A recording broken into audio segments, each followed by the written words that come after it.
¿Quieres cambiar el filtro de tu aspiradora? Con estos pasos, lo tendrás arreglado en un periquete.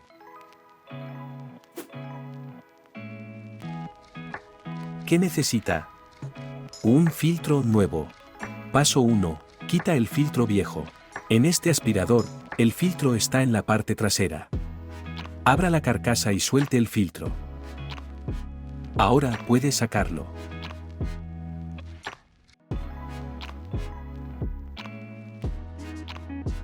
Paso 2. Coloque el filtro nuevo.